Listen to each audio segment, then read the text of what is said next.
Pero 2 hours, stricto sila na pag may leftover, 50% penalty per head. Unfortunately, isa lang ang beef nila. Okay? Unlike sa iba, may flavors yung mga beef nila, no? May timpla. Ito, isang klase lang. Ay, may doggy sila. So, pet-friendly, obviously. Pet-friendly. But feeling ko yung chow to, masarap, actually. Ang sarap. Sarap yung soy.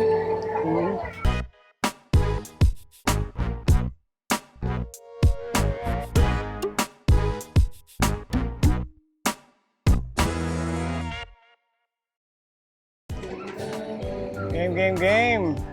Bagong luto. So, nandito tayo ngayon sa K-Flavors. So far, ito yung favorite naming sangyupsal dito sa Baguio, no? So, medyo nagbahal na siya ng konti at nagkaroon na ng live band. Okay naman may live band, pero pag nagbablog ka, mahirap eh. Okay, so sana mas na-isolate ng mic ko kahit pa paano yung sound trip dito. Kanina pa nagluluto tong si Nix. Hello! Ang ganda ng ano ko, chef. Yan. Partida, halos bagong kain lang kami. Pero since wala nang ibang time sa ibang araw, push to, laban to. May space. Late lang naman ang kinain natin, di ba? Oo naman, kahit isang pizza, chicken lollipops. Okay. So pagdating namin, mga past 5 lang, konti ang tao. Anong oras sabi? 6 na, no? So since dinner time, ayan, unti-unti nang napupuno ang resto. Okay. So, swerte na lang na maaga-aga kami dumating. Konti ang tao, nakapili kami ng pwesto, and may parking pa. Isa na nga lang, no? Pero sabi, more parking at the back. So, hindi ko alam kung saan ang likod nito. Try natin itanong, no? Para sa mga planong kumain dito, mabanggit natin. Kasi gaya ko, nakakain na kami dito, hindi ko alam kung saan ang likod nito or kung saan yung parking, no? So, ngayon, ang presyo now is 2 hours maximum dining na pala to. Pero mukhang di naman sila strict, mukhang di naman inoorasan to. Pero 2 hours, stricto sila na pag may leftover, 50% penalty per head. So, ang unli nila starts at 420, walang beef yon at walang ice cream. Pag 460, may beef and ice cream, once lang yon sa dulo yung ice cream nyo, dessert, homemade. Pag 499, 39 pesos difference ang unli iced tea nila. Okay? So, kung okay na kayo sa water, makakatipid kayo tagpo 40 pesos. Pero kung ma-iced tea ka naman, hindi not bad kasi yung 40 pesos extra para sa unli drinks. Sa ibang restaurant kasi, hindi lang 40. Diba? Parang isang drinks mo lang, hindi pa unli. 60 na, 80. Diba? So, not bad pa rin yun. Self-service na lahat. Ikaw ba? Gusto mo ng ganon? Self-service? Hindi. Lahat. Depende kung ano yung food na ito. Depende daw. Ako kasi, mas preferred kong self-service kasi medyo mas kontrolado ko. Hindi yung naghihintay ka sa wala na ano ba, nakalimutan na ni Kuya yung request ko or what. Pero, ang iced tea at beef ino-order. Unfortunately, isa lang ang beef nila. Okay? Unlike sa iba, may flavors yung mga beef nila, no? May timpla. Ito, isang klase lang. Since lahat may access doon, baka yung binayaran walang beef, kumuha kasi. So, na-realize ko, kaya nila binibigay lang ng sa waiter or through order para hindi makakuha yung hindi naman nagbayad ng may beef. No? So, sana talaga hindi masyadong rinig sila ate. Ingay dito. May cheese, only cheese na rin, no? Pati dip, pati ito. Pati lettuce, ikaw na rin ang kukuha. So gusto ko yun. Mas preferred kung naglalakad-lakad ako para medyo bumaba din yung kinain ko. Okay. Ito lang yung beef nila.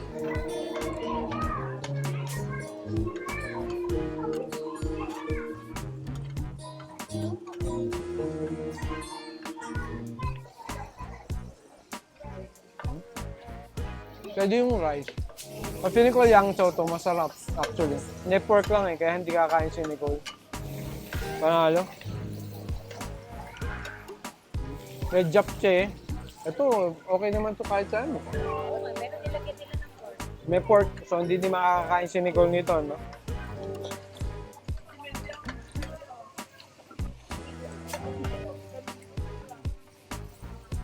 Typical na lasa ng japchae. Manamis na miss, no? Kumuha din ako ng bulgogi. Si Nix na tikman na. Ano? Okay naman daw. Manamis na miss naman na sa mga bulgogi, no? Okay siya. Hindi ko matandaan yung dati niyang presyo eh. Parang 399 nga yata. Pero, yung 399 nung pandemic, magkano lang tinaas nila, be? Mura pa rin, no? Tapos, meron ng mga lutong food. Not bad pa rin. Ito lang yung ano nila, parang chicken tenders na may flavor. Tinikman mo ba ito? Hawakan ko. Sakto lang. Ito din yung isang nagustuhan ko dito before. Rice balls nila. No? Spicy yan. Kinuha ko spicy, Spicy pero hindi. may mild. So, kayang-kaya namin yung anghang eh. So, kanin siya na binalutan ng seaweed. Ang sarap nito. Ito, pwede mong gawing kanin to sa samgyupsal mo. No?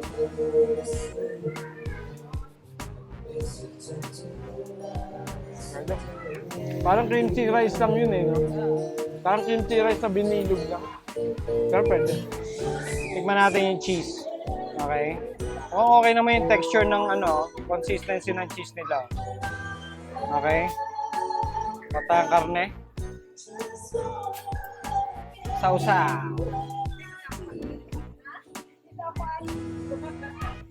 Parang magandang bagong luto ang idip dito.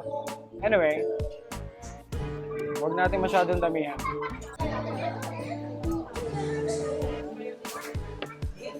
Pwede. Hindi kaalatan yung cheese. Medyo matamis. Ito, kimchi nga pala nila. So, mahilig ako sa kimchi, no? Pagkakatanda, masarap kimchi dito.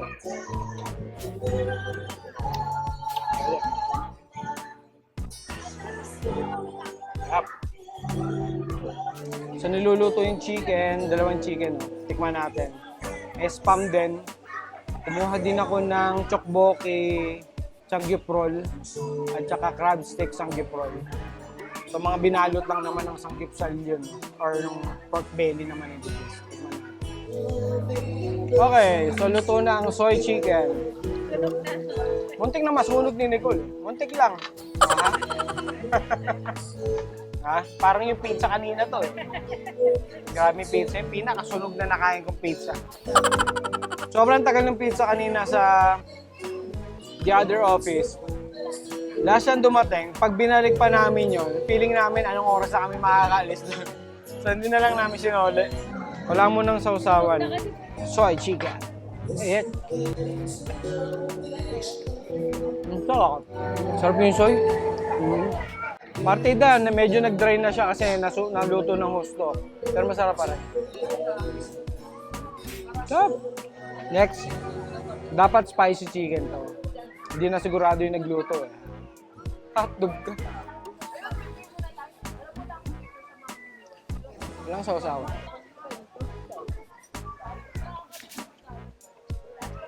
Pwede, no? Trip yung mga marinade nila. Dahil hindi sausaw.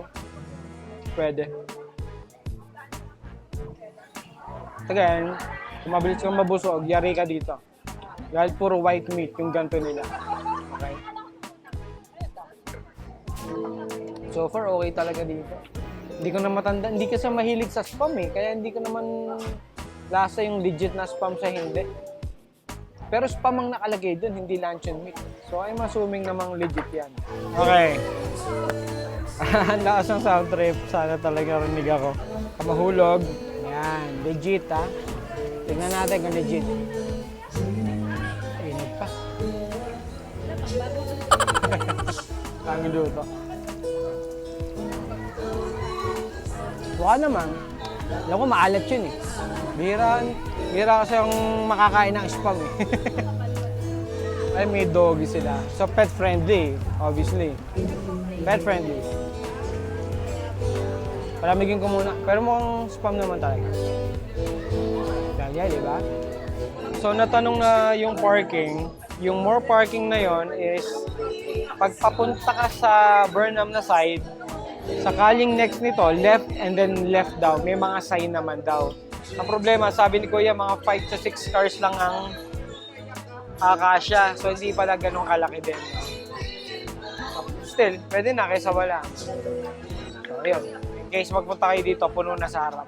Okay, so ito, chokboke lang to na binalutan ng pork belly.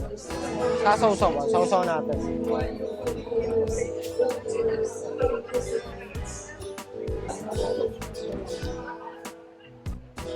Di ba dapat chewy yung chokboke yan?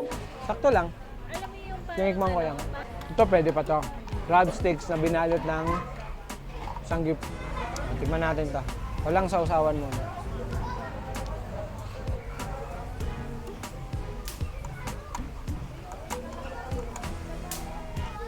Pwede to. Pwede to. Sausaw natin. Pwede nga yun. So, kumuha na lang din ako ng dumpling. Fried dumpling. Mantika, oh. So, fried dumpling at saka steamed siomai nila. So, sakto. Gumawa na ako ng sausawan dito. Yung ano muna, steamed.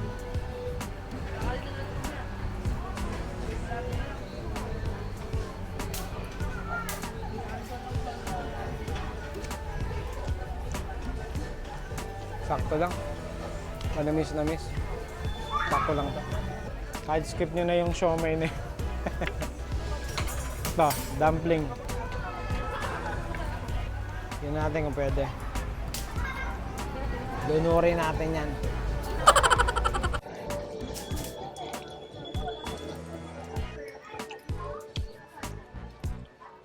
Parang gulay ito. Kahit skip na din, yun na din siguro yung ano. Yung dumpling na yun. Sakto lang. So yun lang ang so far gusto kong matikman. Natikman ko na lahat ng trip ko. Anyway, normal lang naman din yung mga slices ng samgyeopsal. So hindi ko na lang include na. Ayun, so pinakita ko lang yung full menu nila. Yung buong restaurant, no? Sarap dito, no? Lalo na paggabi, lamig. So yun lang, no? Full trip na kami. Pero tatapusin ko na yung video dito, no? So yun, kung may time kayo, I highly recommend tong lugar na to. No? Medyo matao nga lang din, no? Pero still, ang mura nito para sa Anli, no? Meron pa bang tagpo 460 sa Manilang may beef na? Parang wala na akong alam. Unless yung mga maliliit lang na ano talaga. Pero ito, happy pa rin ako. Sana in the future merong better selection ng beef lang. Wala plain lang yung beef kasi nila right now. So yun lang naman. Okay? So comment lang kayo kung na-try nyo na, no? Kung nagustuhan nyo rin yung recommendation. Kasi ito, talagang as much as possible, kakain ako dito every time nasa Baguio. So yun lang, salamat sa panonood. Ingat lagi, tropa. Naubos na yung homemade. So, selecta ang bagsak. Pwede pa rin. Ikaw, Ben? Pwede? Ha? Of course. Ice cream, good. Chocolate, good. Joey, ikaw ba yan?